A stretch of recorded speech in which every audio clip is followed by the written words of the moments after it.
Okay, itong branch na 'to, nanggaling siya dito sa malaking puno ko na nakalagay sa pot, na may mga bunga na sa ilalim. Ngayon, yung branch niya ay, ah, ginawa kong air-layered yung branch. Tapos mula dun sa branch ay naglagay ako ng, ah, seedling na ito, dito nanggaling, at nilipat ko sa maliit na plastic para maisama ko siya doon sa igagrap ko. And grab ko through the method ng in-arching. Para kung mag-grab siya dito sa branch, ay magiging katulong niya itong from seed na seedling.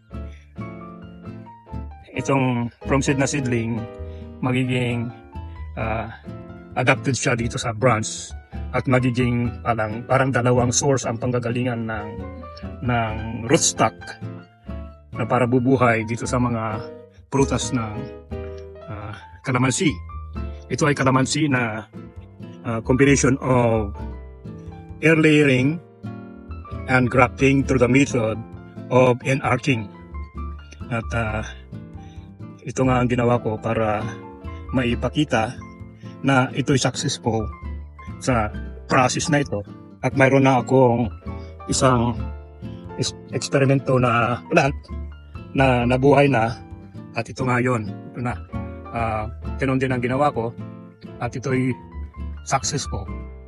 Yung iba na nakikita nyo ng mga maliliit ay yan ay mga bud grafting method ang ginawa ko, at ipapakita ko rin sa aking content sa susunod na kung paano ang mag-bud grafting sa mga kalamansi, at ito nga ay may success sa mga process na ito.